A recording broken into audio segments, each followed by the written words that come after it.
यह एक पूर्वाभास था। देव खुद भी इसका कारण नहीं बता पा रहा था, और यही कारण था कि उसने हान संप्रदाय के 3 ड्रैगन देवलोक साधकों के बाद किसी को भी वहां दोबारा नहीं जाने दिया। इस समय इस गुफा में वह हरा प्रकाश जो पहले कभी कभार ही चमकता था, अब और भी ज्यादा बार दिखाई देने लगा था। यह सिर्फ कभी कभार ही नहीं दिखाई देता था, जहां भी देखो हर जगह हरा प्रकाश ही दिखाई देता था। इन हरे प्रकाशों का घनत्व अवर्णनीय रूप से आश्चर्यजनक स्तर तक पहुंच गया, और अंततः वे एक भयानक तूफान में बदल गए, जो एक जबरदस्त गर्जना के साथ गुफा के भीतर स्थित टेलीपोर्टेशन एरे की ओर तेजी से बढ़ रहा था। धमाका!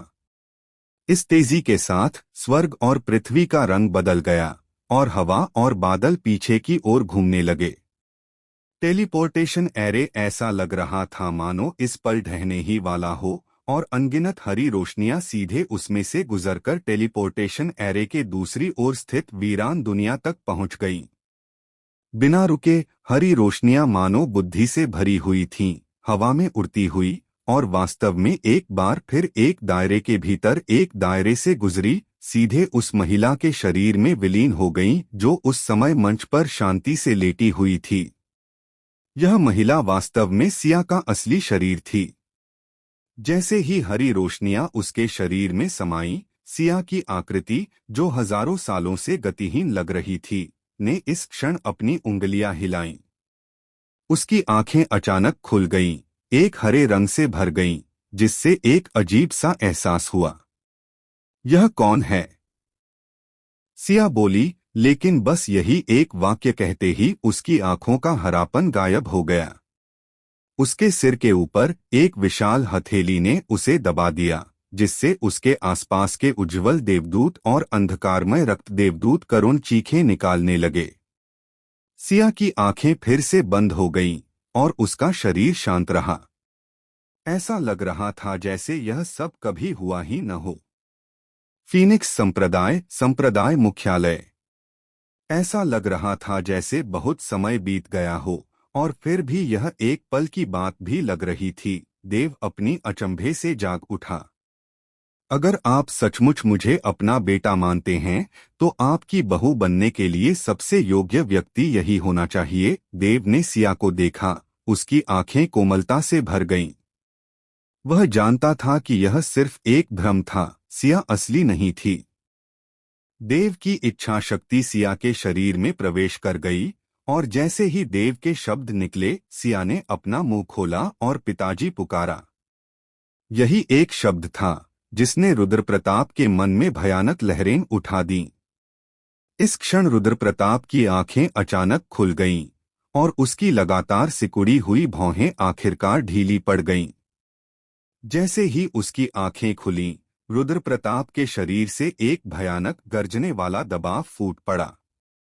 इस दबाव ने एक भंवर बना दिया, शून्य लोक को हिला दिया, सभी दिशाओं में व्याप्त हो गया, और सब कुछ बहा ले गया। स्वर्ग और पृथ्वी की शक्ति न जाने कहां से प्रकाश के 9 विशाल स्तंभों में परिवर्तित हो गई, जो सीधे रुद्रप्रताप के शरीर पर बरस रही थीं। रुद्रप्रताप का शरीर गड़गड़ा उठा, और इस स्वर्ग और पृथ्वी की शक्ति के संचार से उसका आभामंडल अवर्णनीय रूप से भयानक गति से तेजी से बढ़ रहा था। सफलता, सफलता, शाही ताकत, यही तो शाही ताकत है। हाँ हाँ हाँ, बैंगनी दानव राजा ने सफलता हासिल कर ली है। हमारे फीनिक्स संप्रदाय को आखिरकार एक महारथी मिल गया है, जो एक युग पर राज कर सकता है। हम पर आई इस बड़ी विपत्ति के साथ बैंगनी दानव राजा का उदय हुआ है। अगर हमारे फीनिक्स संप्रदाय को सचमुच कोई संकट भी झेलना पड़े, तो भी हम जवाबी कार्रवाई करने में असमर्थ नहीं रहेंगे। इस भयानक दबाव और अपार आभा को महसूस करते हुए सभी थोड़ी देर रुकने के बाद ठहाके लगाकर हंस पड़े, और देव ने भी राहत की सांस ली। रुद्रप्रताप की सफलता उसके समझौते के कारण थी, या यूं कहें कि उसकी स्वीकृति के कारण। उसने रुद्र प्रताप और वहां मौजूद सभी लोगों को वह राज बता दिया था जो उसने अपने दिल में छुपा रखा था और इस जीवन में कभी न बोलने की कसम खाई थी, जिससे पहले ही संकेत मिल गया था कि उसने रुद्र प्रताप को तहे दिल से स्वीकार कर लिया था। अगर रुद्र प्रताप अब भी इस तरह सफलता हासिल नहीं कर पाता तो देव के पास सचमुच कोई और रास्ता नहीं होता। सम्राट, रुद्र प्रताप ने अचानक एक शब्द कहा। इस शब्द के गिरने से उनके आसपास सब कुछ हिल गया। अगर रुद्र प्रताप ने इसे नियंत्रित न किया होता तो देव को छोड़कर यहाँ मौजूद हर कोई रुद्र प्रताप के सामने घुटने टेकने को मजबूर हो जाता। यह शाही शक्ति थी, एक जन्मजात सम्राट, अलंघनीय, अप्रतिद्वंद्वी। आज से बैंगनी दानव राजा की उपाधि हटा दी जानी चाहिए। देव मुस्कुराई और धीरे से बुदबुदाई, बैंगनी दानव राजा अब तुम्हें शोभा नहीं देता, तुम्हें बैंगनी दानव आत्मा सम्राट कहा जाना चाहिए। ड्रैगन मार्शल महाद्वीप केवल एक नश्वर आत्मा भूमि थी। देव का मानना था कि जब तक रुद्र प्रताप की मृत्यु नहीं होती, समय बीतने और उसकी साधना में वृद्धि के साथ उसकी उपाधि धीरे धीरे बदल जाएगी। बैंगनी दानव अमर सम्राट, बैंगनी दानव देव सम्राट और बैंगनी दानव संत सम्राट। रुद्र प्रताप पूरी तरह से टूट चुका था और स्वर्ग और पृथ्वी की शक्ति का उसका अवशोषण पूरे 3 दिनों तक चला। चौथे दिन की सुबह स्वर्ग और पृथ्वी की शक्तियां लुप्त हो गईं और रुद्र प्रताप की आंखें एक बार फिर खुल गईं। अब उसे देखकर रुद्र प्रताप अभी भी रुद्र प्रताप ही था और अब भी वही बूढ़ा सा व्यक्ति लग रहा था, लेकिन वह पहले से ही ड्रैगन संप्रभु क्षेत्र का विशेषज्ञ था। हर ड्रैगन संप्रभु क्षेत्र का जन्म बेहद मुश्किल था। रुद्र प्रताप की उच्च प्रतिभा के बावजूद देव की मदद के बिना वह शायद असफल हो जाता और एक छद्म सम्राट बन जाता। जब उसने अपनी आभा पर लगाम लगाई और शून्य क्षेत्र से नीचे उतरकर चौक पर खड़ा हुआ तो उसकी ओर सबकी निगाहें बदल गईं। यह सम्मान का भाव था। रुद्र प्रताप ने पूरी भीड़ की निगाहों को नजरअंदाज कर दिया। उसने देव की ओर देखा और एक घुटने के बल बैठने ही वाला था। वह जानता था कि उसकी वर्तमान उपलब्धि पूरी तरह से देव की बदौलत है और देव की मदद के बिना यह सफलता भी असफल हो जाती। जैसे ही वह घुटने टेकने वाला था, देव की आकृति चमक उठी और वह तुरंत रोशनी और स्वरा, साथ ही ध्रुव और वान्या को रुद्र प्रताप के सामने ले आया। देव ने आगे बढ़कर रुद्र प्रताप का समर्थन किया और कहा, चूंकि आप एक पिता हैं तो आप अपने बच्चों और नाती पोतों को कैसे प्रणाम कर सकते हैं। रुद्र प्रताप के चेहरे पर देव की ओर देखते हुए उलझन थी। मैं सीमा से बाहर था। आप संप्रदाय के गुरु हैं, ध्रुव और वान्या युवा संप्रदाय के नेता हैं और रोशनी और स्वरा संप्रदाय के गुरु की पत्नियां हैं। यह संप्रदाय के गुरु की देखरेख में है। मैं अहंकार नहीं कर सकता। अगर आप सचमुच सीमा से बाहर होते, सचमुच अहंकारी होते, तो मैं आपको अपने दिल के राज क्यों बताता। देव हल्के से मुस्कुराई, चूंकि तुमने मान लिया है तो शर्माओ मत। तुम्हारे विचार हम सब देख चुके हैं। अब से सिर्फ तुम्हारे सामने मैं खुद को यह संप्रदाय नहीं कहूंगी। यह रुद्र प्रताप ने देव की ओर देखा, कुछ पल के लिए अवाक। दादाजी, दादाजी रुद्र प्रताप, आपने वान्या को मौत के घाट उतार दिया। वान्या के छोटे हाथों ने रुद्र प्रताप की हथेली को कसकर पकड़ लिया और जैसे ही उसने उन्हें थोड़ा हिलाया, वह कुछ बचकानी आवाज में बोली। वह अभी बच्ची थी और उसके शब्द स्वाभाविक रूप से दिल से निकले थे, किसी को इसमें शक नहीं था। दूसरी ओर ध्रुव ने अपना छोटा सा सिर हिलाया, अपना छोटा सा मुंह बनाया और गुनगुनाया, मैं तुम्हें यूं ही दादाजी नहीं कहूंगा। अगर भविष्य में कोई मुझे परेशान करे तो तुम्हें भी उसकी तरह मेरी मदद करनी होगी। यह कहते हुए ध्रुव ने देव की ओर इशारा किया। यह दृश्य देखकर भीड़ में मौजूद सभी लोग तुरंत हंस पड़े। देव ने भी आंखें घुमाई। इस छोटे से शैतान के सामने खुद को थोड़ा असहाय महसूस किया। रुद्र प्रताप, मैं कैसे योग्य हो सकता हूँ? रुद्र प्रताप का शरीर कांप उठा। हालांकि वह आगे बढ़ चुका था, उसके चेहरे पर और भी झुर्रियां पड़ गई थीं और उसकी धुंधली आंखों में आंसू आ गए। मेरे जीवन में कोई संतान नहीं थी। मैं रिश्तेदारी की लालसा रखता था, एक घर की लालसा रखता था। अब मुझे यह घर मिल गया है। एक क्षण बाद रुद्र प्रताप नीचे झुका, ध्रुव और वान्या को उठाया और दूर जाने के लिए मुड़ा। दादाजी दादाजी, मुझे वह मिट्टी की मूर्ति चाहिए जिसे आप अभी तस्वीर में पकड़े हुए थे। बदबूदार बहन, मैंने वह मिट्टी की मूर्ति पहले देखी थी। वह सिर्फ एक ही है, तुम्हें उसे लेने की इजाजत नहीं है। हाँ हाँ हाँ, तुम दोनों एक एक ले सकती हो दादाजी, तुम दोनों के लिए एक एक बनाएंगे। रुद्र प्रताप की खिलखिलाती हंसी के साथ बचकानी आवाजें धीरे धीरे चौक से गायब हो गईं। रणवीर दूर से देख रहा था। उसकी आंखों में कोई नाराजगी या ईर्ष्या नहीं थी, क्योंकि रुद्र प्रताप चाहे व्यक्तिगत स्नेह से, साधना से या संप्रदाय में योगदान से ध्रुव और वान्या द्वारा उसे दादा कहने के योग्य था। इसकी तुलना में रणवीर को थोड़ी शर्मिंदगी महसूस हुई। खुद को दादा कहने पर उसका सिर्फ एक वंश संबंध था और वह वास्तव में बहुत योग्य नहीं था। चूंकि बैंगनी दानव ड्रैगन सम्राट ने आक्रमण कर दिया है, इसलिए मेरे फीनिक्स संप्रदाय को भी इस तबाही से पहले कुछ काम करने चाहिए। देव ने एक पल सोचा, फिर कहा, 5 महान दिव्य रक्षक रेजिमेंट, प्रत्येक 100 लोगों और 10,000 साधारण शिष्यों का चयन करें। कल सुबह 6ठे दर्जे के संप्रदाय रुई संप्रदाय को नष्ट करने के लिए चौक में इकट्ठा हों।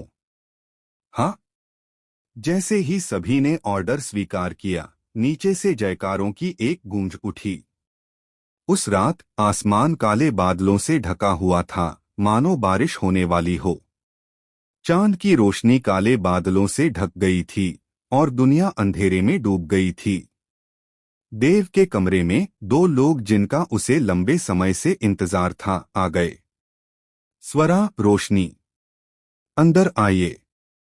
दरवाजे पर दोनों को झिझकते देखकर देव ने ऊपर देखा और हल्के से मुस्कुराया। मुझे पता है तुम क्या पूछना चाहते हो, क्या सोच रहे हो।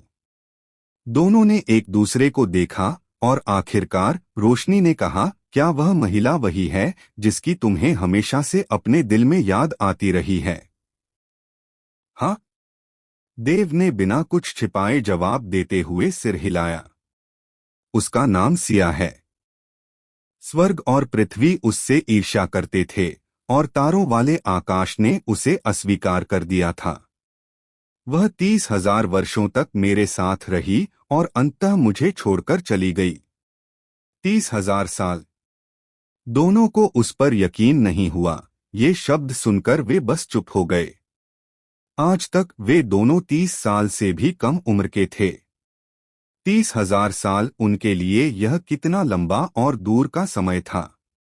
वह बहुत खूबसूरत है, स्वरा ने कहा। वाकई बहुत खूबसूरत।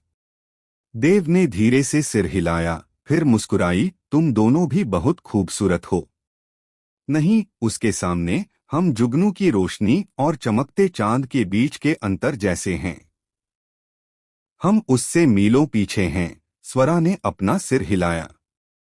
क्या वह अभी भी जिंदा है? रोशनी ने पूछा। मुझे भी नहीं पता।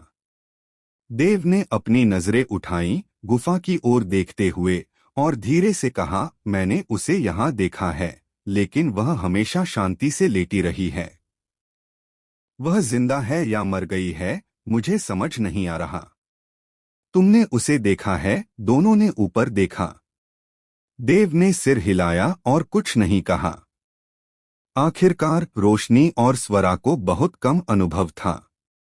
अगर वह ज्यादा कुछ कहता तो वे समझ नहीं पाते। अब से हमें संप्रदाय गुरु की पत्नी मत कहना।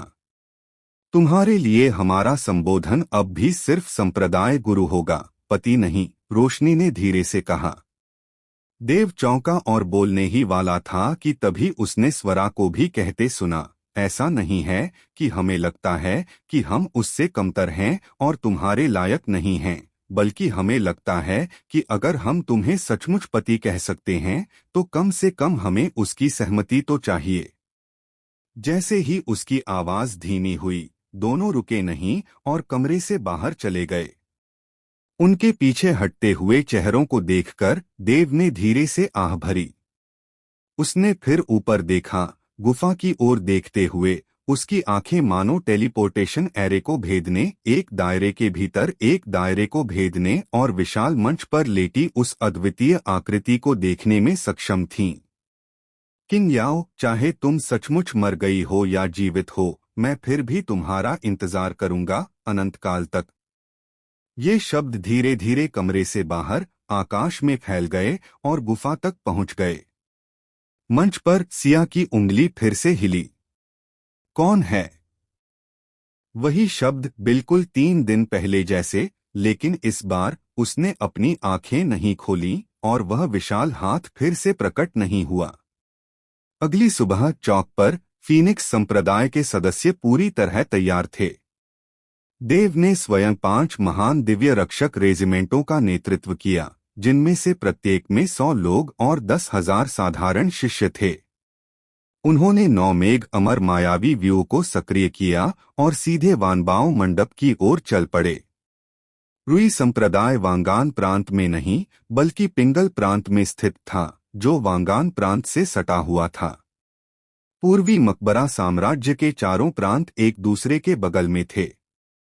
यह कहा जा सकता है कि शाही राजधानी को छोड़कर पूरा पूर्वी मकबरा साम्राज्य इन 4 प्रांतों से बना था।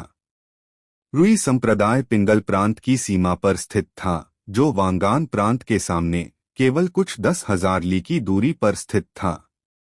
यहाँ तक कहा जा सकता है कि रुई संप्रदाय वास्तव में वांगान प्रांत के भीतर एक संप्रदाय के बराबर था। साथ ही रुई संप्रदाय पूरे पूर्वी मकबरा साम्राज्य का सबसे शक्तिशाली संप्रदाय भी था। आखिरकार एक साम्राज्य एक छोटा सा देश ही तो था, जिसका क्षेत्रफल लगभग 10 करोड़ 10,000 ली था, जो कृषक गठबंधन द्वारा अधिगृहीत बंजर भूमि के समान था। ऊपर के साम्राज्य थे। एक साम्राज्य कम से कम 10 राज्यों को नियंत्रित कर सकता था, ठीक संप्रदायों के बीच के पद की तरह। और कुछ शक्तिशाली साम्राज्य दर्जनों या सैकड़ों राज्यों को भी नियंत्रित कर सकते थे। ऐसे साम्राज्यों के शाही परिवार प्रथम श्रेणी के संप्रदायों से कमजोर नहीं थे और उनकी शक्ति और नींव अद्भुत थी। पूर्वी मकबरा साम्राज्य में छठे स्तर के संप्रदाय को पहले से ही सर्वोच्च स्तर का माना जाता था। रुई संप्रदाय पूर्वी मकबरा साम्राज्य का एकमात्र छठे स्तर का संप्रदाय था। देव रुद्र प्रताप को नहीं लाया, बल्कि उसने उसे संप्रदाय के स्थान पर चीजों को दबाने के लिए कहा। सिया के अस्तित्व और गुफा के अस्तित्व के कारण, चाहे कोई बड़ी विपत्ति आ भी जाए और चाहे फीनिक्स संप्रदाय को किसी दिन सचमुच कहीं और जाना पड़े, देव फीनिक्स संप्रदाय के संप्रदाय केंद्र को कभी लुप्त नहीं होने देगा। गड़गड़ाहट। 9 बादलों का अमर भ्रम जाल खुल गया। देव के नेतृत्व में अनेक आकृतियां एक विशाल पत्ते पर खड़ी थीं, आकाश में उड़ रही थीं, विशाल और शक्तिशाली, सीधे दूर की ओर जा रही थीं। यह पत्ता एक उड़ने वाली वस्तु थी, एक उच्च श्रेणी की बैंगनी सुनहरी सहायक वस्तु, जिसे देव ने सत्यम के भंडारण थैले से प्राप्त किया था। थोड़ी देर बाद समूह देवगिरी काउंटी में प्रकट हुआ। वह विशाल पत्ता फैल गया, कई हजार झांग तक पहुंच गया, जिसमें लगभग 1 लाख लोग समा सकते थे। इस समय देव और अन्य लोग पत्ते पर खड़े थे, हवा में उड़ते हुए। उस विशाल आभा ने तुरंत नीचे सभी की निगाहें अपनी ओर खींच लीं। यह फीनिक्स संप्रदाय है। क्या ये फीनिक्स संप्रदाय के गुरु सु बलियाओ संप्रदाय के गुरु सु? हे भगवान, इतने शक्तिशाली साधक, 5 महान दिव्य रक्षक रेजिमेंट के सदस्य और इतने सारे साधारण शिष्य, ये क्या करने वाले हैं? फीनिक्स संप्रदाय मेरे देवगिरी काउंटी का गौरव है। वे जो भी करेंगे मैं उसका पुरजोर समर्थन करूंगा। नीचे कई विरक्त साधक बोले, उनकी आंखें कट्टरता से भरी हुई थीं। अगर उनकी योग्यता ने उन्हें रोका न होता तो वे सभी फीनिक्स संप्रदाय में शामिल होना चाहते। वह विशाल पत्ता वानबाव मंडप के ऊपर रुक गया, अंततः सिकुड़ गया और उस पर बनी आकृतियां धीरे धीरे नीचे उतरीं और देखते ही देखते वह क्षेत्र भर गया। सभी पीछे हट गए। हालांकि उन्हें लगा कि फीनिक्स संप्रदाय उन पर हमला नहीं करेगा, फिर भी उनके मन में इतने शक्तिशाली संप्रदाय के प्रति सम्मान की भावना थी। पत्ता सिकुड़ गया और देव के हाथ में आ गया। उसने आसपास की भीड़ पर नजर डाली और कहा, सब लोग, एक बड़ी विपत्ति आने वाली है। देवगिरी काउंटी के सभी लोगों को बिना किसी अपवाद के 2 महीने के भीतर फीनिक्स संप्रदाय में स्थानांतरित होना होगा। आप फीनिक्स संप्रदाय के शिष्य नहीं हैं, लेकिन आपने एक बार मेरी और फीनिक्स संप्रदाय की मदद की थी। यह दया समुद्र जितनी विशाल है। देव आपको शब्दों से धन्यवाद नहीं देगा, बल्कि फीनिक्स संप्रदाय की शक्ति से आपकी रक्षा करेगा। जैसे ही उसके शब्द निकले, देव मुड़ा और वानबाव मंडप की ओर चल पड़ा। फीनिक्स संप्रदाय में शरण लें। संप्रदाय गुरुदेव जो कहते हैं, हम उसका पालन अवश्य करेंगे। संप्रदाय गुरुदेव, आपकी कृपा के लिए धन्यवाद। इस समय कई विरक्त साधकों ने एक साथ देव की ओर अपनी मुट्ठियां भींच लीं। उनका आभार उत्साह में बदल गया और उन्होंने देव को गहरा प्रणाम किया। सभी जानते थे कि ड्रैगन मार्शल क्लेश तेजी से फैल रहा था और जल्द ही यहां तक पहुंच जाएगा। और देव के 2 महीने के भीतर कहने का साफ मतलब था कि यह विपत्ति यहां ज्यादा से ज्यादा 2 महीने में फैल जाएगी। एक बार विपत्ति आ जाए तो उनके जैसे निम्न पद और निम्न साधना वाले विमुक्त साधकों में प्रतिरोध करने की जरा भी शक्ति नहीं होगी। उस विपत्ति में वे चुपचाप मर जाएंगे। लेकिन आज देव ने देवगिरी काउंटी के सभी लोगों को, चाहे वे साधक हों या आम लोग, फीनिक्स संप्रदाय में शरण लेने की अनुमति देते हुए कहा। ये सभी लोग जानते थे कि आम लोग तो बस चींटियां हैं और वे भी ढीले साधकों के रूप में फीनिक्स संप्रदाय में प्रवेश करने के बाद अंततः बोझ ही बन जाएंगे। फिर भी देव ने उन्हें शामिल होने की अनुमति दे दी। यह स्पष्ट रूप से उस सम्मान के लिए था जो उन्होंने देवगिरी काउंटी के ढीले साधकों द्वारा फीनिक्स संप्रदाय के सदस्यों को पुनर्जीवित करने में मदद करने पर दिया था। उन्होंने कोई कीमत नहीं चुकाई थी। बस उनकी ड्रैगन शक्ति समाप्त हो गई थी और इस ड्रैगन शक्ति को जल्दी से फिर से भरा जा सकता था। और उस समय की उनकी मदद आज इस असीम प्रतिफल के बदले में मिली थी। इस समय देवगिरी काउंटी के ढीले साधकों ने देव के चरित्र को गहराई से समझा। दया की एक बूंद का बदला एक प्रस्फुटित झरने से चुकाया गया। उनकी आकृतियां झुकी रहीं और मुट्ठियां भींची रहीं, जब तक कि सभी फीनिक्स संप्रदाय के सदस्य वानबाव मंडप में प्रवेश नहीं कर गए, और उसके बाद ही वे सीधे हुए। वानबाव मंडप के अंदर फीनिक्स संप्रदाय के सदस्य टेलीपोर्टेशन व्यू से तेजी से निकल रहे थे। देव द्वारा स्थापित टेलीपोर्टेशन व्यू केवल कुछ काउंटी शहरों के बीच की सीमा तक ही सीमित था। बाद में बहुत सी चीजें हो गईं और वह इस मामले को भूल गया। फीनिक्स संप्रदाय के सदस्यों को वांगान प्रांत के सबसे नजदीक स्वर्ण शांति काउंटी शहर में टेलीपोर्ट होना था और फिर उस पत्ते पर सवार होकर रुई संप्रदाय तक उड़ना था, जो वांगान प्रांत से केवल कुछ 10,000 ली दूर था। इसमें कम से कम 5 दिन लगेंगे। नरेश देव के पास खड़ा रहा, एक पल चुप रहा, फिर पूछा, ड्रैगन मार्शल क्लेश आने वाला है, फिर भी संप्रदाय गुरुदेव संप्रदाय के शिष्यों को बाहर ले जा रहे हैं। क्या मैं पूछ सकता हूं कि आपका उद्देश्य क्या है? छठे दर्जे के संप्रदाय रुई संप्रदाय को नष्ट करना, देव ने शांति से कहा, मानो यह कोई मामूली बात हो। नरेश देव के सीधे सादे शरीर को देखकर चौंक गया उसका हृदय जटिल भावनाओं से भर गया। उसे समझ नहीं आ रहा था कि यह कैसा एहसास था। उसे याद आया कि 6 साल पहले जब देव एक बैंगनी सुनहरे ड्रैगन कौशल बेचने आया था, उस समय हालांकि नरेश को आश्चर्य हुआ था कि देव बैंगनी सुनहरे ड्रैगन कौशल प्राप्त कर सकता है, सच कहूं तो उसने देव को गंभीरता से नहीं लिया था। देवगिरी काउंटी के 4 महान परिवार नरेश की नजरों में एक मजाक के अलावा कुछ नहीं थे। हालांकि वह देवगिरी काउंटी में केवल एक शाखा मंडप गुरु था, फिर भी वह वानबाव मंडप का सदस्य था। बाद में जैसे जैसे समय बीतता गया, देव द्वारा टेलीपोर्टेशन एरे की स्थापना ने नरेश को एक बार फिर नई नजर से देखने पर मजबूर कर दिया। देव ने 9वें दर्जे के संप्रदाय से रक्त दानव संप्रदाय को नष्ट करते हुए, सच्चा योद्धा संप्रदाय को नष्ट करते हुए 8वें दर्जे के संप्रदाय में पदोन्नत होते हुए और अब अमर भूमि संप्रदाय को नष्ट करते हुए 7 स्तरीय संप्रदाय का संप्रदाय चिन्ह प्राप्त करते हुए क्रमशः फीनिक्स संप्रदाय की स्थापना की। हालांकि कोई पदोन्नति समारोह आयोजित नहीं किया गया था, नरेश जानता था कि फीनिक्स संप्रदाय में अब 7 स्तरीय संप्रदाय की शक्ति थी और अमर भूमि संप्रदाय के विनाश को 1 महीने से भी कम समय हुआ था और फीनिक्स संप्रदाय 6ठे दर्जे के संप्रदाय रुई संप्रदाय को नष्ट करने के लिए एक और कदम उठाने वाला था। नरेश को अचानक एहसास हुआ कि संप्रदाय गुरुदेव के नेतृत्व में फीनिक्स संप्रदाय और भी मजबूत होता जा रहा था और अब तक एक भयानक स्तर पर पहुंच गया था। ऐसा लग रहा था कि जब तक फीनिक्स संप्रदाय कोई कदम उठाएगा, सफलता निश्चित है।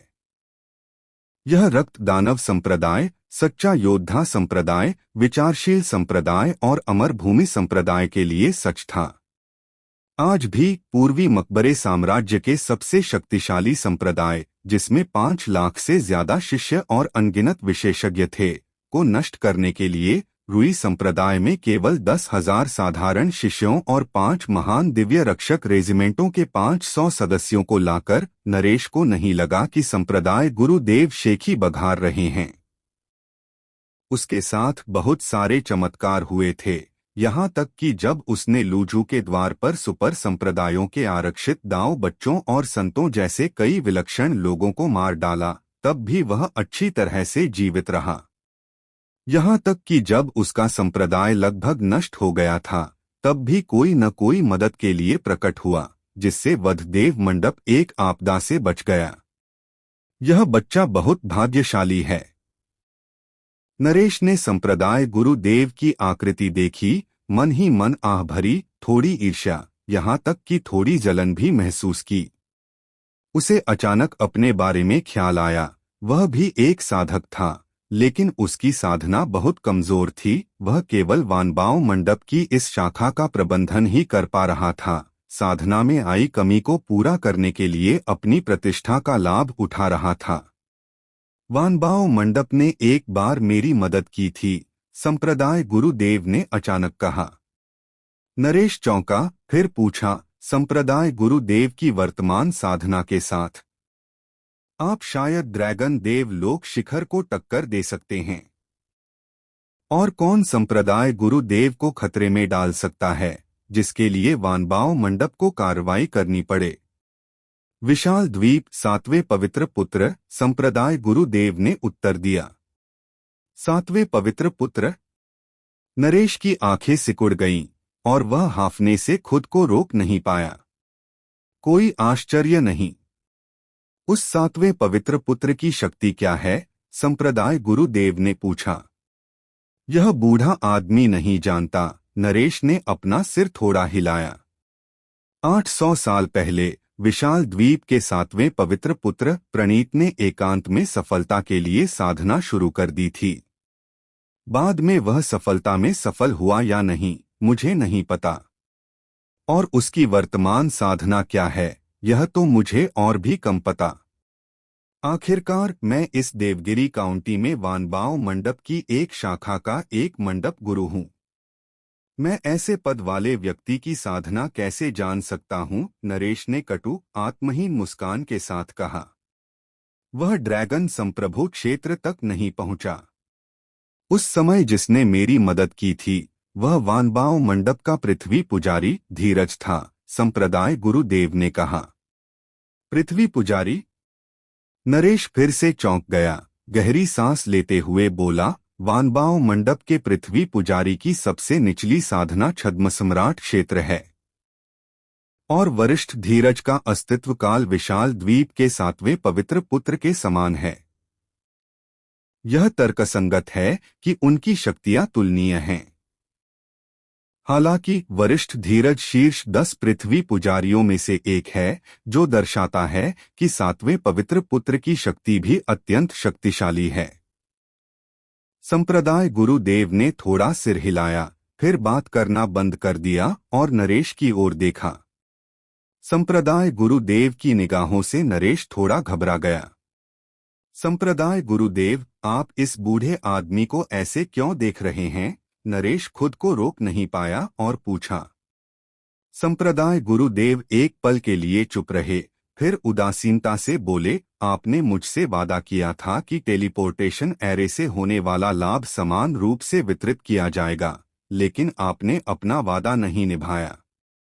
संप्रदाय गुरुदेव को यह बात हमेशा याद रही, लेकिन वह वानबाव मंडप द्वारा अपने वादे को खुद पूरा करने का इंतजार कर रहे थे। हालांकि इतने लंबे समय के बाद भी वानबाव मंडप ने फीनिक्स संप्रदाय को एक भी आत्मा रत्न नहीं भेजा था। यह नरेश को तुरंत अजीब लगा। उसने संप्रदाय गुरुदेव की विकास गति को पूरी तरह से कम करके आंका था, और उससे भी ज्यादा उसने फीनिक्स संप्रदाय की विकास गति इतनी भयानक होने की उम्मीद नहीं की थी। उसके मन में फीनिक्स संप्रदाय आखिरकार एक 9वीं श्रेणी का संप्रदाय ही था। अगर इसे 8वीं श्रेणी में भी पदोन्नत कर दिया जाए तो भी यह एक चींटी ही रहेगा। जैसे जैसे टेलीपोर्टेशन एरे का इस्तेमाल बढ़ता गया, लोगों की संख्या बढ़ती गई, वानबाव मंडप का मुनाफा भी बढ़ता गया। और जब भी वह इस मुनाफे का आधा हिस्सा संप्रदाय गुरुदेव के साथ बांटने के बारे में सोचता, नरेश को यह अनुचित लगता। उनके मन में सबसे पहले इस टेलीपोर्टेशन एरे के लिए जरूरी सभी चीजें वानबाव पैवेलियन द्वारा प्रदान की गई थीं। इसे सेक्ट मास्टर देव के साथ बराबर क्यों बांटा जाए?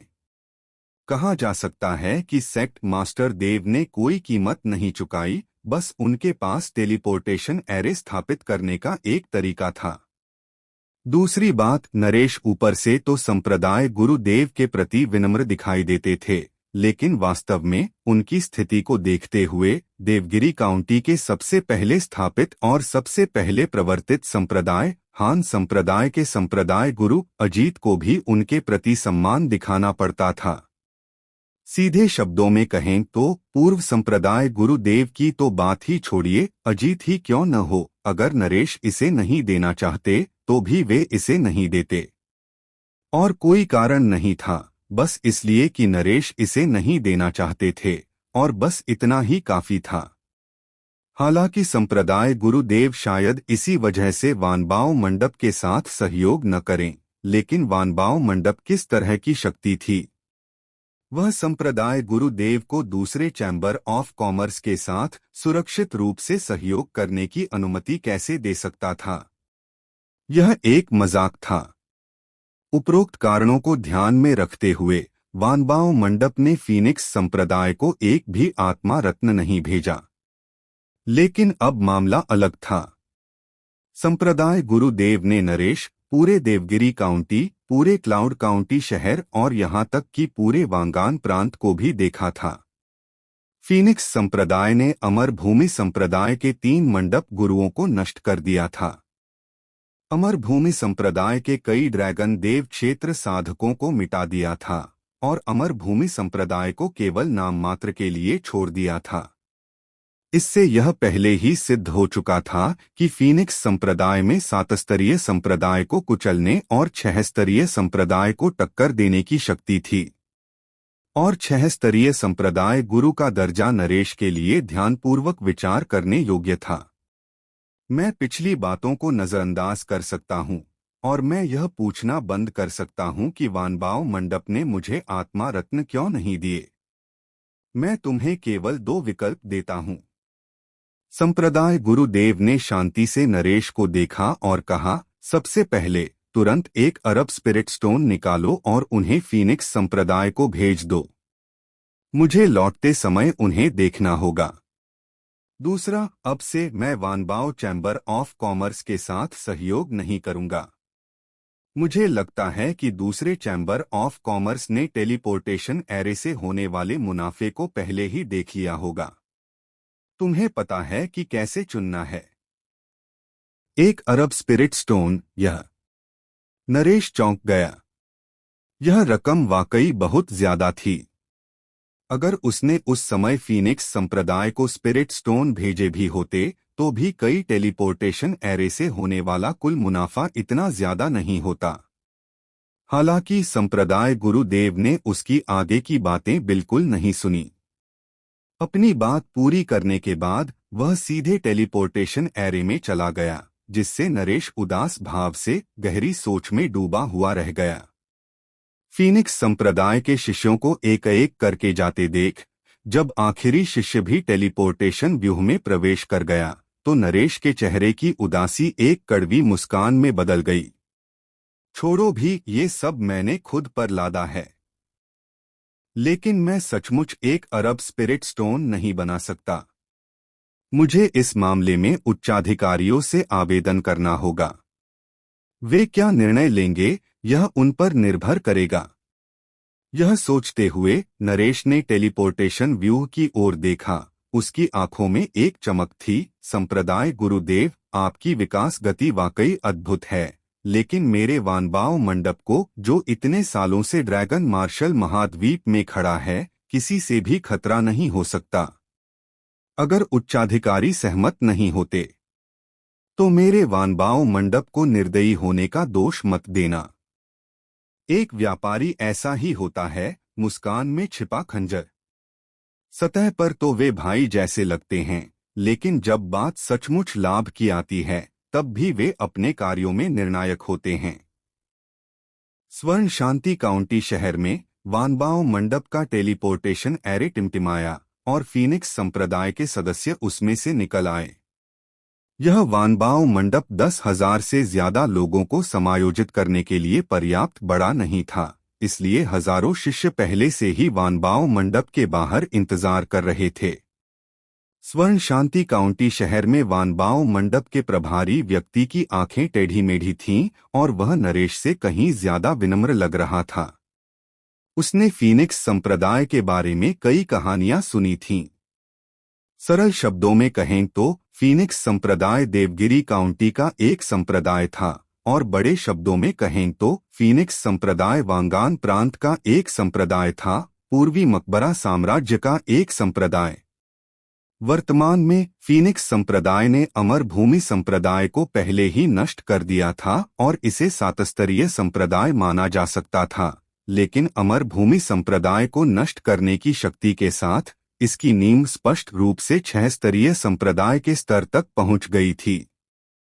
स्वर्ण शांति काउंटी शहर के वानबाओ मंडप के प्रभारी व्यक्ति ने भी ऐसी ताकत को नाराज करने की हिम्मत नहीं की।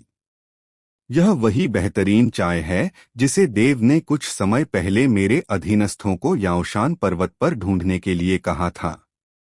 मैंने अभी तक इसका स्वाद नहीं चखा है। संप्रदाय प्रमुख देव, कृपया इसे मुस्कुराते हुए स्वीकार करें। यहाँ वानबाओ मंडप के मंडप प्रमुख का नाम सोमेश था। उन्होंने हाथ में चाय का एक पैकेट लिया और देव की ओर मुस्कुराते हुए कहा, जरूरत नहीं है। देव ने उदासीनता से कहा, महामहिम की कृपा के लिए धन्यवाद। देव पहले विदा लेंगे। जैसे ही उनकी आवाज धीमी हुई, उनकी आकृति चमक उठी और वे शून्य लोक में प्रकट हो गए। उनकी हथेली के एक झटके से विशाल पत्ता आकाश से नीचे की ओर दबा हुआ फिर से प्रकट हुआ और सभी फीनिक्स संप्रदाय के सदस्य उस पर कूद पड़े। शून्य लोक में उनके आरोहण ने तुरंत नीचे स्वर्ण शांति काउंटी शहर में सभी की निगाहें अपनी ओर खींच लीं। ये लोग कौन हैं? वो पत्ता जरूर कोई खजाना होगा। चुप रहो, ये सब फीनिक्स संप्रदाय के लोग हैं। क्या तुम मौत की तलाश में हो? क्या तुम अंधे हो? क्या तुमने नहीं देखा कि वे सब फीनिक्स संप्रदाय के कपड़े पहने हुए हैं? 5 महान दिव्य रक्षक दल प्रकट हुए हैं और इतने सारे साधारण शिष्य हैं। वे कहाँ जा रहे हैं? ये फीनिक्स संप्रदाय के गुरु हैं। क्या वे भी पलायन कर रहे हैं? बंजर भूमि की ओर पलायन कर रहे हैं? असंभव, यहां अभी तक तबाही नहीं फैली है और फीनिक्स संप्रदाय के शिष्यों की संख्या 50,000 तक पहुंच गई है। 5 महान दिव्य रक्षक दल इन सैकड़ों लोगों से कहीं ज्यादा हैं। अगर वे पलायन कर रहे होते तो यह पूरे संप्रदाय का पलायन होता। क्या हम उनके पीछे चलें और देखें? चलो चलें। फीनिक्स संप्रदाय के सदस्यों के जाने से स्वर्ण शांति काउंटी शहर के कुछ ढीले साधकों का ध्यान आकर्षित हुआ। ऐसा लग रहा था कि वे उत्साह देखने जा रहे हैं, लेकिन वास्तव में उन सबके अपने अपने इरादे थे। ड्रैगन मार्शल आपदा इस जगह फैलने वाली थी। ढीले साधकों के रूप में उनके पास न तो कोई सहारा था और न ही कोई सुरक्षा, और यहाँ रहना मौत को दावत देना था। अगर कोई वास्तविक संकट आता तो फीनिक्स संप्रदाय के पीछे पीछे शायद फीनिक्स संप्रदाय उनकी मदद कर सकता था। अगर वे मदद नहीं भी करते तो कम से कम अपने हित के लिए फीनिक्स संप्रदाय कार्रवाई करता, जिससे उन पर दबाव तुरंत कम हो जाता। फुस। शून्य लोक में विशाल पत्ता आकाश में लहरा रहा था, जिस पर हजारों लोग सीधे खड़े थे, सीधे आगे देख रहे थे। उनकी आभा ऊंची उठ रही थी। उनके पीछे अनगिनत ढीले साधक चल रहे थे। स्वर्ण शांति काउंटी शहर से निकले हुए 3 दिन बीत चुके थे और स्वर्ण शांति काउंटी शहर से आए ज्यादातर साधक जा चुके थे। वे बहुत धीमे थे, इस पत्ते से उनकी तुलना कैसे हो सकती थी?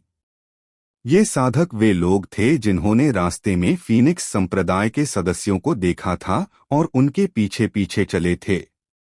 उन सभी के दिलों में बस एक ही लक्ष्य था, उत्साह देखना नहीं, बल्कि यह आशा करना कि जब कोई विपत्ति सचमुच आए तो फीनिक्स संप्रदाय उनकी रक्षा कर सके। देव ने पीछे चल रहे लोगों पर ध्यान नहीं दिया। वह विशाल और विशाल समूह लगभग 2 दिन और चला और आखिरकार दूर एक सीमा रेखा दिखाई दी। यह सीमा रेखा ठीक वांगान प्रांत और पिंगले प्रांत के बीच की सीमा थी। जल्द ही देव की आंखें सिकुड़ गईं और उसने उदासीनता से कहा, वह रुई संप्रदाय दोनों प्रांतों की सीमा से लगभग कई हजार मील दूर है। हम ज्यादा से ज्यादा कुछ घंटों में वहां पहुंच सकते हैं। ये शब्द फीनिक्स संप्रदाय के कई शिष्यों के कानों में पड़े और उन्हें तुरंत ही उत्साह से भर दिया। साथ ही ये शब्द उनके पीछे बढ़ती संख्या में फैले हुए शिथिल साधकों के कानों में भी पड़े। इन ढीले साधकों ने एक के बाद एक समूह बदले, कुछ खो गए और नए जुड़ गए। दूर से देखने पर उनकी संख्या फीनिक्स संप्रदाय से भी ज्यादा थी, लगभग 1 लाख तक पहुंच गई थी। हालांकि उनकी साधना बहुत कम थी। उनमें सबसे ऊंचा एक बूढ़ा व्यक्ति था जो एक पत्थर पर पालथी मारकर बैठा था और शून्य लोक में उड़ रहा था। यह बूढ़ा व्यक्ति ड्रैगन देव लोक के प्रारंभिक चरण में था। फीनिक्स संप्रदाय के लोग रुई संप्रदाय में जा रहे हैं। वे रुई संप्रदाय में क्या कर रहे हैं? क्या यह रुई संप्रदाय के साथ किसी प्रकार का सहयोग है? होना चाहिए। रुई संप्रदाय पूर्वी मकबरे साम्राज्य का एकमात्र 6 स्तरीय संप्रदाय है और यह सबसे शक्तिशाली संप्रदाय भी है। यह संभव है कि हम पर आने वाली विपत्ति के साथ कई निम्न स्तरीय संप्रदाय इसके साथ सहयोग करेंगे। क्या रुई संप्रदाय हाल ही में शिष्यों की भर्ती नहीं कर रहा है? ऐसा कहा जा रहा है कि यह आपदा के कारण हो रहा है और भर्ती किए गए शिष्यों की संख्या या योग्यता पर कोई प्रतिबंध नहीं है। अगर कोई इसमें शामिल होने को तैयार है तो वह रुई संप्रदाय के बाहरी संप्रदाय का शिष्य बन सकता है। मैं शुरू में इसमें शामिल नहीं होना चाहता था, लेकिन चूंकि फीनिक्स संप्रदाय ने पहले ही उनके साथ सहयोग कर लिया है, इसलिए फीनिक्स संप्रदाय के चेहरे के लिए मैं अनिच्छा से रुई संप्रदाय में शामिल हो जाऊंगा।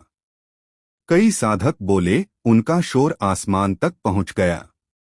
जब यह फीनिक्स संप्रदाय के शिष्यों के कानों तक पहुंचा तो उनके चेहरों पर एक व्यंग्यात्मक भाव उभर आया।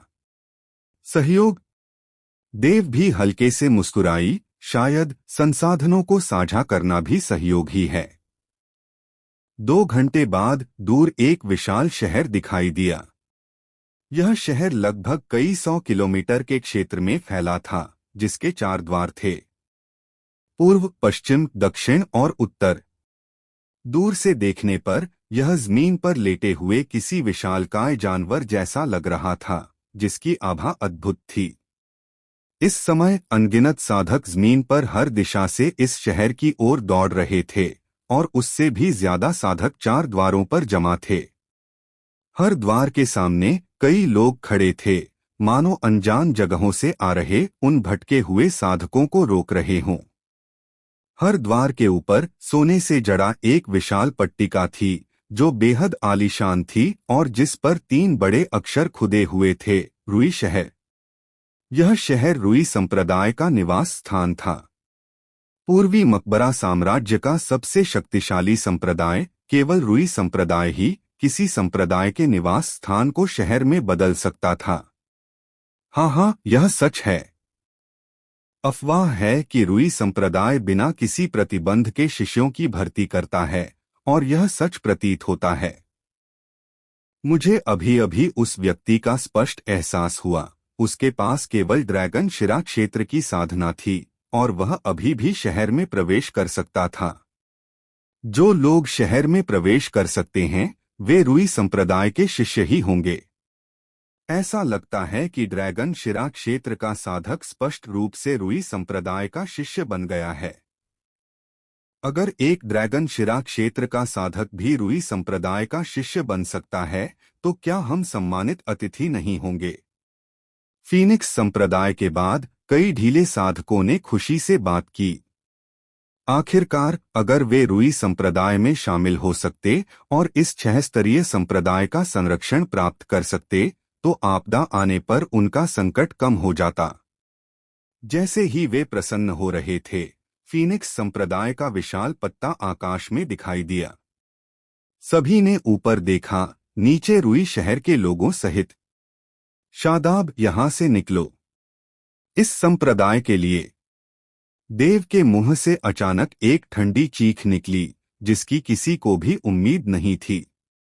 यह ठंडी चीख, जो शुरू में धीमी थी, अपने प्रसारण के साथ बढ़ती गई और बादलों से गुजरती हुई अनगिनत गड़गड़ाहटों में बदल गई, जो सबके ऊपर, पूरे रुई शहर के ऊपर बहरेपन की तरह गूंज उठीं। इस क्षण सभी स्तब्ध रह गए। रुई संप्रदाय में शामिल होने की उम्मीद में शहर के द्वार पर खड़े वे विमुक्त साधक स्तब्ध रह गए।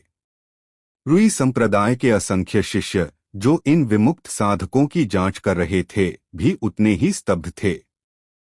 लेकिन सबसे ज्यादा स्तब्ध वे लगभग 1 लाख विमुक्त साधक थे, जो फीनिक्स संप्रदाय के पीछे पीछे चल रहे थे।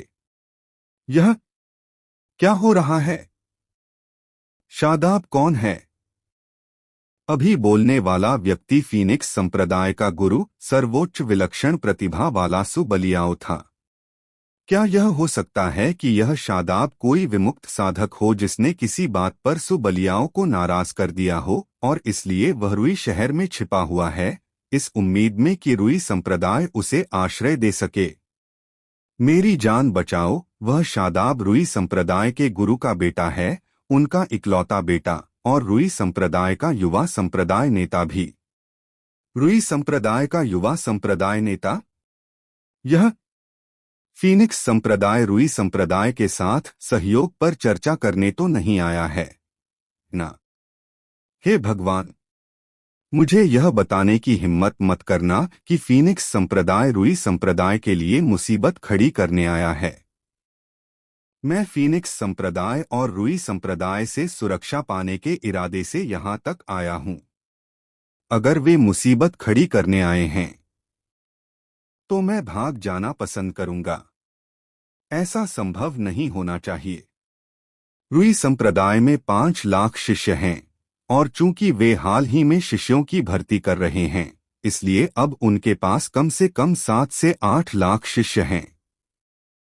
हालांकि उनकी संख्या बहुत अच्छी नहीं है, लेकिन उनकी संख्या बहुत ज्यादा है। फीनिक्स संप्रदाय में केवल 10,000 से कुछ ज्यादा लोग हैं। अगर सुबलियाओं खुद भी आ जाए तो भी वे रुई संप्रदाय के लिए कोई खतरा नहीं बन सकते, है ना? रुई संप्रदाय के गुरु, जो पूर्वी मकबरा साम्राज्य के सर्वश्रेष्ठ लोगों में से एक अत्यंत शक्तिशाली विशेषज्ञ हैं, छद्म सम्राट के सामने अजेय माने जाते हैं। मुझे आश्चर्य है कि उनमें और इस विलक्षण सुबलियाओं में से कौन ज्यादा शक्तिशाली है। चर्चाएं लगातार चल रही थीं। देव के पहले के शब्दों के कारण ये ढीले साधक क्षण भर के लिए भ्रमित हो गए। उन्होंने पहले सोचा था कि फीनिक्स संप्रदाय रुई संप्रदाय के साथ सहयोग करने के लिए यहाँ है और वे 5 महान दिव्य रक्षक रेजिमेंट और 10,000 से ज्यादा शिष्यों को इसलिए लाए थे ताकि रुई संप्रदाय को फीनिक्स संप्रदाय की ताकत और क्षमता का एहसास हो सके, ताकि वे अपना सहयोग जारी रख सकें। और दूर से उनका अनुसरण करते हुए उन्हें विश्वास था कि फीनिक्स संप्रदाय पहले से ही बेहद शक्तिशाली और पौराणिक है, जिसने एक के बाद एक संप्रदायों का सफाया कर दिया है।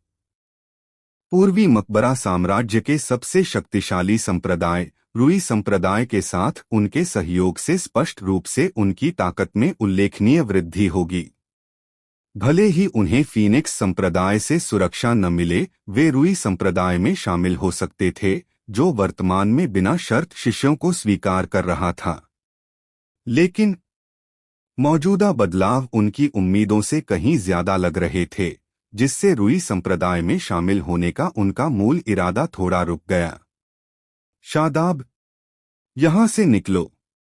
इस संप्रदाय के लिए बाहर निकलो, बाहर निकलो। जैसे ही वे चर्चा कर रहे थे, देव फिर बोला। वह विशाल ध्वनि शून्य लोक में गड़गड़ाती लाखों गड़गड़ाहटों जैसी वास्तव में बादलों को घेरने और शून्य लोक को कांपने पर मजबूर कर रही थी। यहाँ तक कि उन्मुक्त साधकों के हृदय भी जोर से कांप रहे थे। फीनिक्स संप्रदाय के पीछे, जो सबसे नजदीक थे, असंख्य मुक्त साधकों की संख्या हजारों में थी। इस ध्वनि से उनके चेहरे पीले पड़ गए और वे खून उगलने के कगार पर लग रहे थे। वह विशाल ध्वनि गूंजती रही, मानो कभी रुकेगी ही नहीं, और उससे भी ज्यादा मानो उसी क्षण पूरे शहर को तहस-नहस कर देगी। देव के दूसरे कथन के साथ लगभग सभी समझ गए। फीनिक्स संप्रदाय यहाँ सहयोग करने नहीं आया था, वे स्पष्ट रूप से यहाँ परेशानी खड़ी करने आए थे। जब कोई बड़ी आपदा मंडरा रही थी, तब भी वे परेशानी खड़ी करने आए थे। और वे पूरे पूर्वी मकबरे साम्राज्य के सबसे शक्तिशाली संप्रदाय रुई संप्रदाय के लिए मुसीबत खड़ी कर रहे थे। जिन्हें इसकी कोई परवाह नहीं थी, उन्होंने सोचा कि फीनिक्स संप्रदाय बहुत घमंडी है और यह कृत्य आत्मघाती है। लेकिन दूरदर्शी लोग सोच विचार कर रुई संप्रदाय में शामिल होने के लिए कतार से हट गए, दूर खड़े हो गए और शांति से देखते रहे। देव के शब्दों और फीनिक्स संप्रदाय के प्रकट होने के कारण रुई शहर के चारों द्वारों पर मौजूद उन सभी मुक्त साधकों ने, जो रुई संप्रदाय में शामिल होना चाहते थे, अपनी गतिविधियां रोक दीं। अधिकांश साधक पीछे हट गए। स्पष्ट रूप से वे तब तक प्रतीक्षा करने का इरादा रखते थे जब तक कि दोनों संप्रदाय मामले को सुलझा न लें और फिर आगे क्या करना है, यह तय करें। तुम्हारी हिम्मत कैसे हुई? रुई शहर के दक्षिणी द्वार पर बैंगनी वस्त्र पहने एक युवक, जो आंखें बंद करके पालथी मारकर बैठा था, अचानक अपनी आंखें खोलकर खड़ा हो गया। बैंगनी वस्त्र रुई संप्रदाय के शीर्ष शिष्यों की विशिष्ट पोशाक थे। 4 द्वारों पूर्व, पश्चिम, दक्षिण और उत्तर में से प्रत्येक द्वार की रक्षा एक शीर्ष शिष्य करता था। इस युवक की साधना प्रारंभिक चरण ड्रैगन कोर लोक में थी। ठंडी खर्राटों के साथ वह चिल्लाया, रुई शहर के ऊपर उड़ना मना है। तुम कौन हो? तुम न सिर्फ रुई शहर के नियमों की अवहेलना करते हो, बल्कि बेतुकी बातें भी करते हो और इस संप्रदाय के युवा संप्रदाय प्रमुख का अनादर भी करते हो। क्या तुम जीने से थक गए हो? ये शब्द कहते ही सभी विमुक्त साधक दंग रह गए। क्या यह आदमी मूर्ख था या बेवकूफ? इतनी बुद्धि के साथ वह रुई संप्रदाय का शिष्य बन सकता था, और वह भी एक शीर्ष शिष्य। क्या उसने यह जानने की भी जहमत नहीं उठाई कि विभिन्न संप्रदायों के शिष्य किस तरह के वस्त्र पहनते हैं? सबसे अज्ञानी व्यक्ति भी जान सकता था कि उस पत्ते पर खड़े लोग फीनिक्स संप्रदाय के थे, और अगर वे सचमुच नहीं बता पाते तो भी वे उन विमुक्त साधकों की बातों से अनुमान तो लगा ही सकते थे, है ना? यह व्यक्ति या तो मूर्ख था या अहंकारी, बस फीनिक्स संप्रदाय को नजरअंदाज कर रहा था। फुट। जैसे ही युवक के शब्द निकले और ये ढीले साधक अभी भी अचंभित थे, दिव्या ने पत्ते के ऊपर से अपना पतला हाथ बढ़ाया और धीरे से नीचे की ओर थपथपाया। धमाका। इस थपकी के साथ शून्य लोक तुरंत गड़गड़ा उठा, बादल पीछे हट गए और एक आश्चर्यजनक दबाव अचानक उत्पन्न हुआ। युवक की पुतलियां सिकुड़ गईं।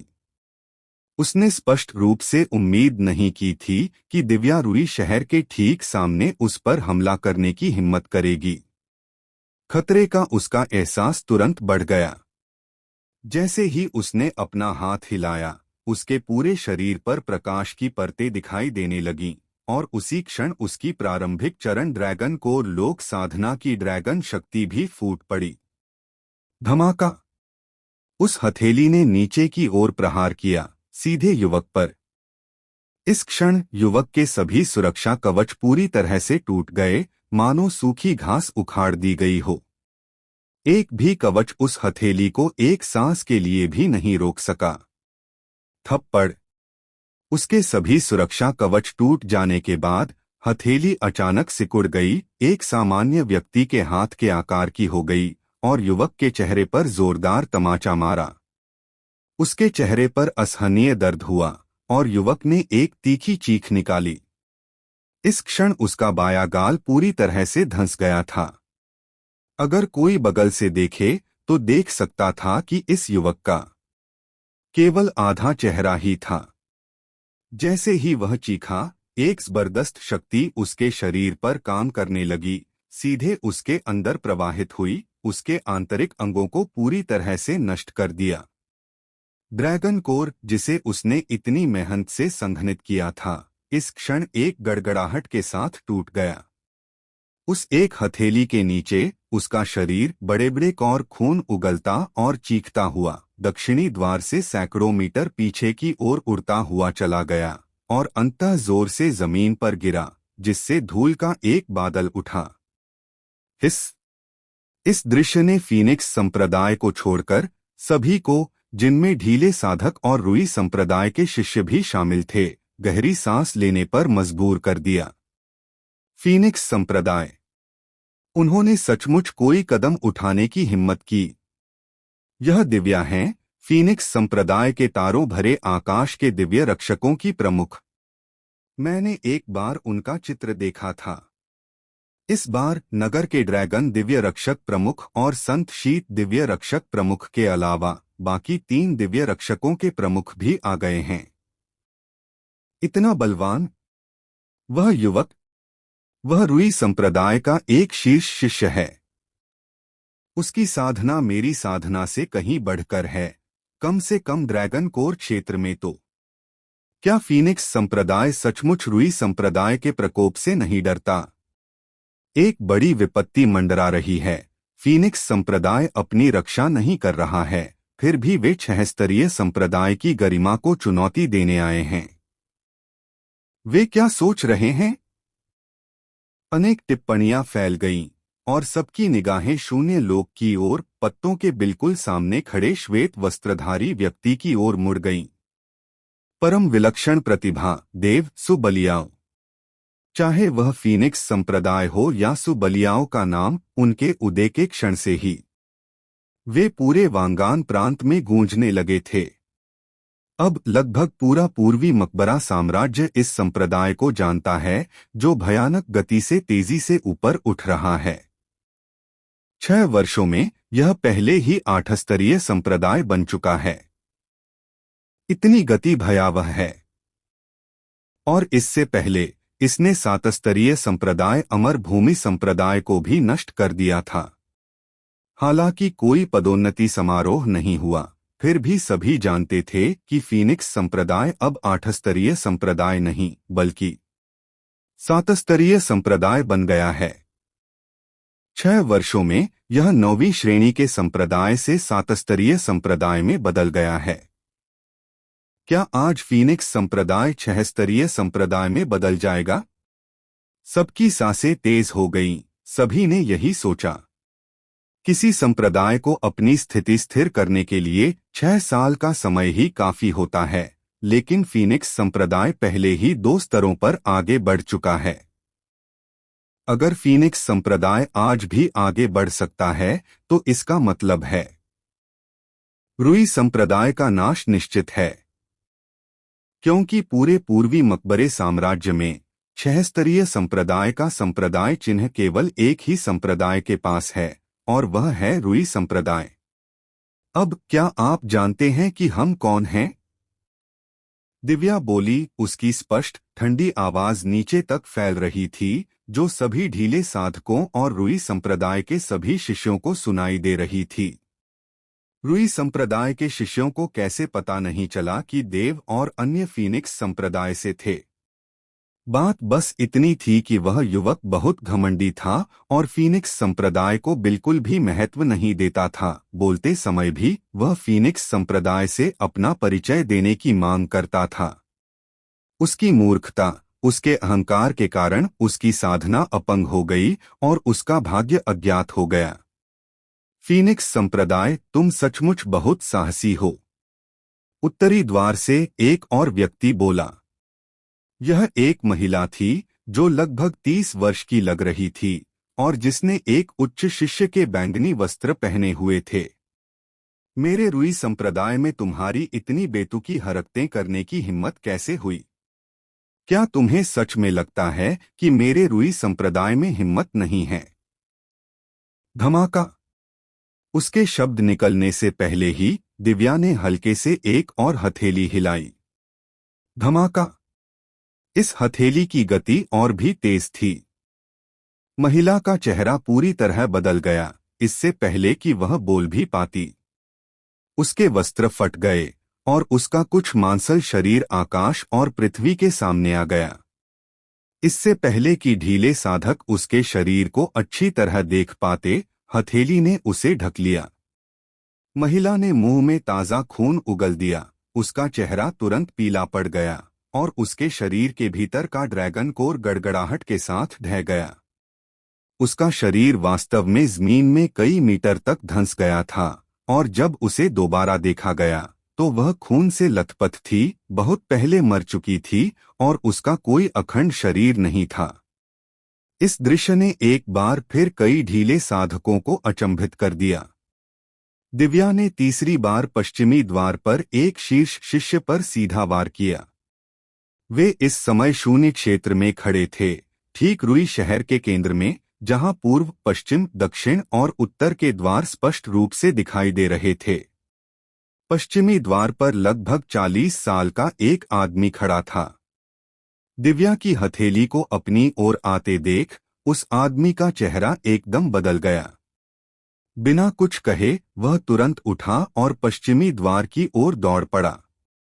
हालांकि दिव्या की तुलना में उसकी गति बहुत ही धीमी थी। और तो और जब दिव्या ने आगे बढ़ने की कोशिश की तो उसका दबाव बढ़ गया, जिससे उस आदमी के सामने का रास्ता ही बंद हो गया।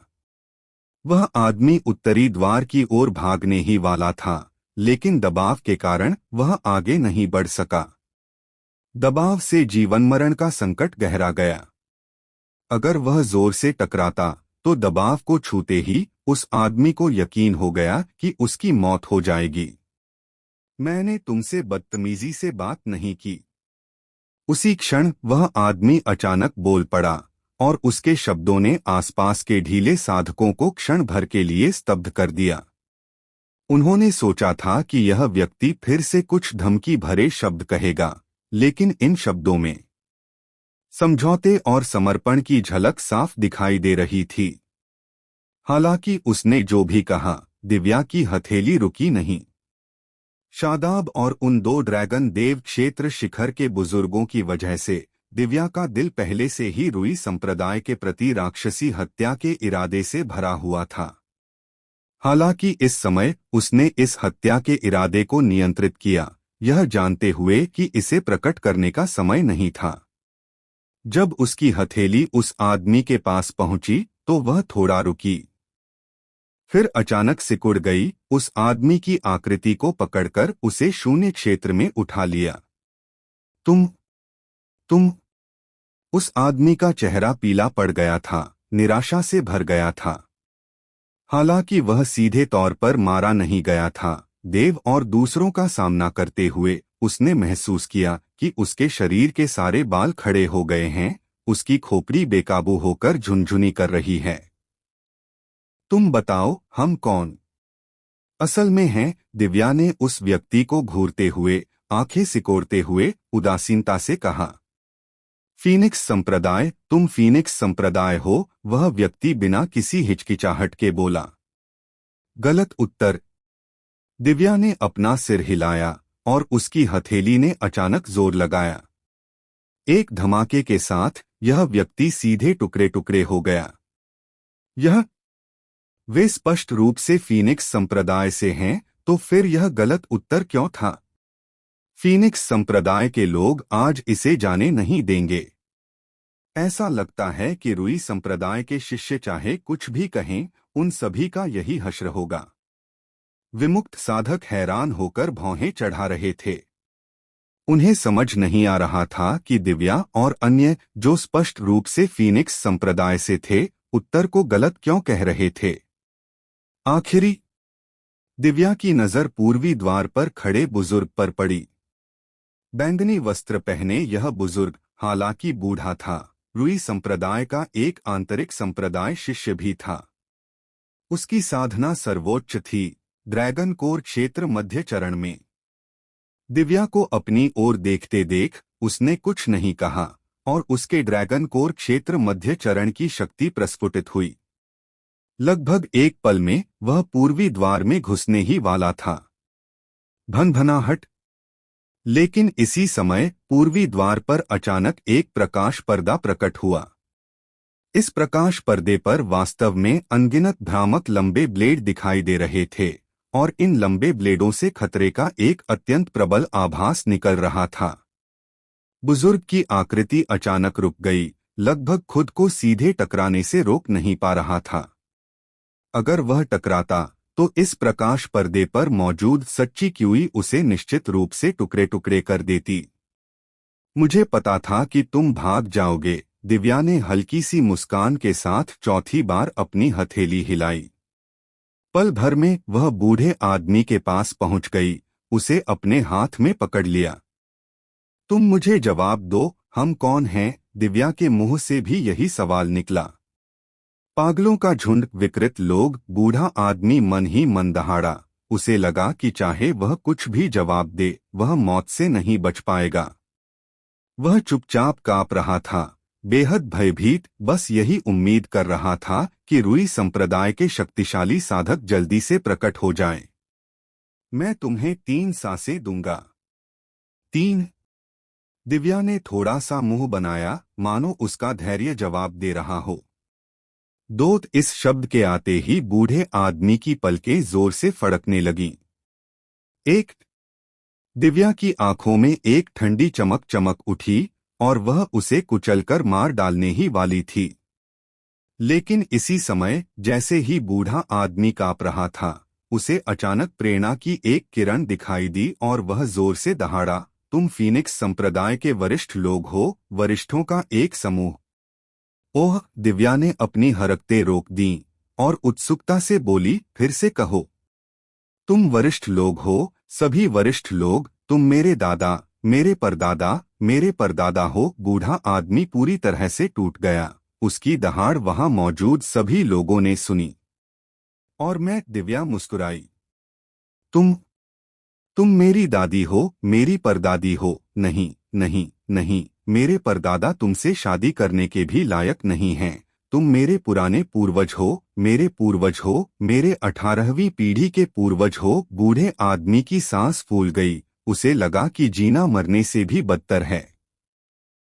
इस क्षण आसपास के साधक पूरी तरह से स्तब्ध रह गए।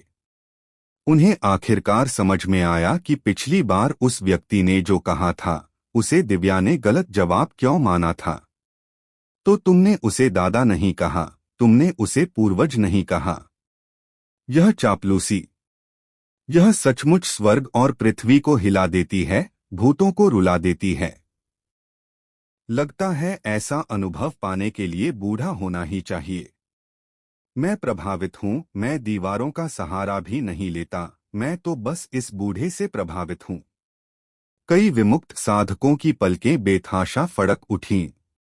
उन्हें अचानक एहसास हुआ कि आज, इसी जगह, इसी क्षण, उन्होंने जीवित रहने का एक तरीका सीख लिया है। क्या ऐसा है? दिव्या बुदबुदाई, फिर अचानक दूर की ओर देखा, मानो कुछ महसूस कर रही हो।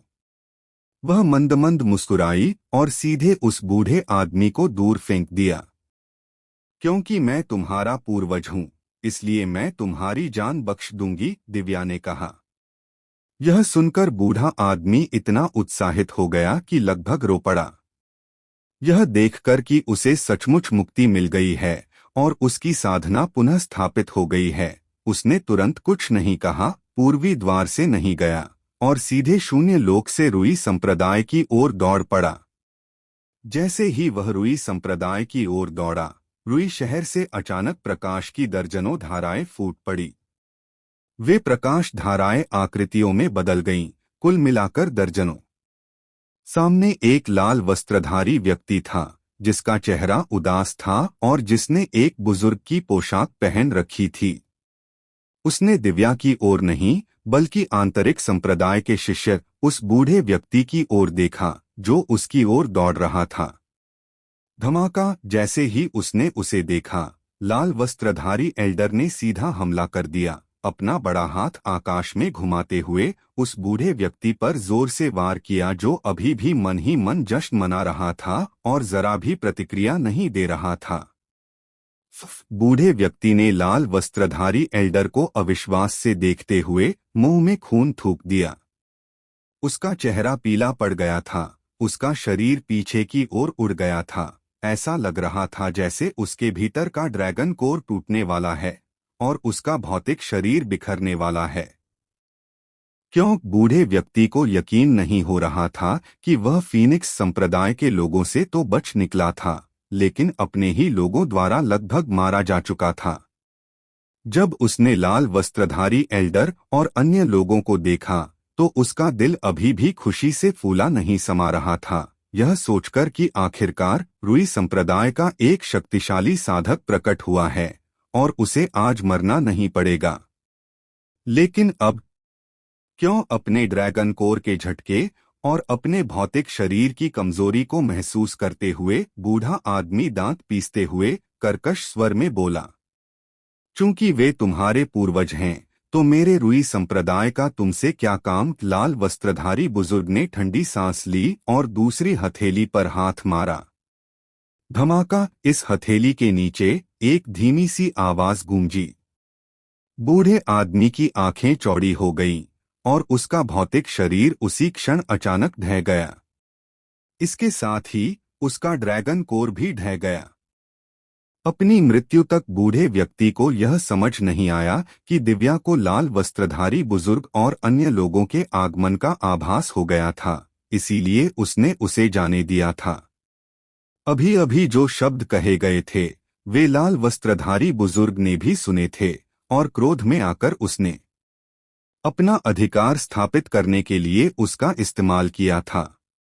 और उसकी मृत्यु ने आसपास के विमुक्त साधकों को मन ही मन आह भरने पर मजबूर कर दिया, और वे मन ही मन सोच रहे थे कि भविष्य में शेखी बघारते समय यह भी सोचना होगा कि कब, कहाँ और किससे शेखी बघारनी है। तुम्हारी हिम्मत कैसे हुई? लाल वस्त्रधारी बुजुर्ग को मारते देख दिव्या क्रोधित हो गई। उसने लाल वस्त्रधारी बुजुर्ग की ओर इशारा करते हुए कहा, तुम मेरी आने वाली पीढ़ियों और वंशजों को मारने की हिम्मत भी कर रहे हो। फीनिक्स संप्रदाय के कमीनों, तुम्हें अपनी औकात नहीं पता। क्या तुम सोचते हो कि अमर भूमि संप्रदाय को नष्ट करके तुम मेरे रुई संप्रदाय से मुकाबला कर सकते हो? मेरे रुई संप्रदाय की नज़र में अमर भूमि संप्रदाय भी एक चींटी के सिवा कुछ नहीं है। लाल वस्त्रधारी एल्डर ने दिव्या को पूरी तरह से नजरअंदाज कर दिया, बल्कि देव को घूरता रहा। उसके मन में एक आश्चर्यजनक हत्या का इरादा फूट पड़ा। तुम मुझसे बात करने के लायक नहीं हो, देव ने धीरे से कहा, अपने हाथ पीठ के पीछे करके। उसकी नज़र लाल वस्त्रधारी एल्डर पर घूम रही थी। अपने युवा संप्रदाय के नेता शादाब को इस संप्रदाय के लिए यहाँ बुलाओ। युवा संप्रदाय के नेता की उपस्थिति कोई ऐसी चीज नहीं है जिसे तुम जब चाहो देख सको। एक 8वें दर्जे के संप्रदाय के एक साधारण संप्रदाय के गुरु, तुम खुद को क्या समझते हो? लाल वस्त्रधारी एल्डर ने ठंडी खींच के साथ कहा। देव ने भौहें चढ़ाई, फिर शांत होकर धीमे स्वर में कहा, इस व्यक्ति को मार डालो, कोई दिव्य आत्मा नहीं छोड़ो। तुम्हारी दादी तुमसे एक प्रश्न पूछ रही हैं। दिव्या ने आदेश प्राप्त किया और बिना एक और शब्द कहे सीधे बाहर भाग गई। उसकी आकृति एक गर्जना के साथ आकाश की ओर उड़ गई। उसका सच्चा सार फूट पड़ा। एक ही थपथपाहट से उसके अंतरिक्षीय वलय से दर्जनों लंबी तलवारें निकल आईं। ये लंबी तलवारें दिव्या ने देव से उसकी चोटों के ठीक होने के बाद विशेष रूप से मांगी थीं, जिन्हें फीनिक्स संप्रदाय के शस्त्रागार से लिया गया था। उनका स्तर ऊंचा नहीं था, वे सभी स्वर्णस्तरीय थीं, लेकिन दिव्या के लिए वे पहले से ही पर्याप्त थीं। हुश हुश हुश। इस समय कई लंबी तलवारें शून्य क्षेत्र में घूम रही थीं, एक तूफान का रूप ले रही थीं, अनगिनत तलवारों की आवाजें ले रही थीं। जब वे लाल वस्त्रधारी एल्डर के शून्य क्षेत्र में पहुंचीं, तो वे अचानक रुक गईं और सीधे तलवारों का एक समूह बना लिया। महान विकास तलवार समूह। बस कुछ सोने की परत वाली लंबी तलवारें। क्या तुम्हें सच में लगता है कि इस बूढ़े पर इनका कोई असर हो सकता है? तुम्हारा फीनिक्स संप्रदाय सिर्फ इन सोने की परत वाली तलवारों को ही बर्दाश्त कर सकता है। उसकी बात पूरी होने से पहले ही उसका चेहरा अचानक बदल गया। इस तलवारनुमा संरचना के प्रकट होते ही आसपास का स्थान तुरंत बंट गया। तलवारनुमा संरचना लाल वस्त्रधारी बुजुर्ग के सिर के ऊपर थी और बाहर से यह जगह का विभाजन एक आयताकार काले फ्रेम जैसा लग रहा था जो अचानक नीचे की ओर बढ़ रहा था। इसी क्षण लाल वस्त्रधारी बुजुर्ग के हाव भाव फिर बदल गए और उनकी ड्रैगन कोर दायरे की शिखर साधना सीधे भड़क उठी। दफा हो जाओ। लाल वस्त्रधारी बुजुर्ग ने एक लंबी कृपाण निकालने के लिए हाथ हिलाते हुए दहाड़ा। यह लंबा ब्लेड एक समृद्ध सुनहरी रोशनी से जगमगा रहा था। यह स्पष्ट रूप से एक उच्च श्रेणी का स्वर्णस्तरीय लंबा ब्लेड था। फुस। लाल वस्त्रधारी बुजुर्ग लंबे ब्लेड को पकड़े हुए बिना किसी हिचकिचाहट के चौक की ओर वार किया। ब्लेड की रोशनी टिमटिमा रही थी, शून्य क्षेत्र में एक भिनभिनाहट की ध्वनि उत्पन्न कर रही थी, जिससे अंतरिक्ष थोड़ा कांप रहा था और लहरें ऐसी लग रही थीं मानो वह फटने ही वाला हो। लेकिन उसकी साधना बहुत कम थी, केवल ड्रैगन कोर क्षेत्र में, और वह लंबा ब्लेड केवल एक स्वर्णस्तरीय हथियार था। भले ही वह उच्च श्रेणी का हो, वह अंतरिक्ष को चीर नहीं सकता था। अंतरिक्ष को चीरना केवल ड्रैगन देव क्षेत्र से ऊपर के लोग ही कर सकते थे। पूर्वज, मुझे लगा था कि आपके पास कोई प्रभावशाली साधना और हथियार है, लेकिन पता चला कि यह तो बस एक घटिया स्वर्णस्तरीय लंबा ब्लेड है। दिव्या की आवाज आई, जो तिरस्कार, अवमानना और उपहास से भरी थी।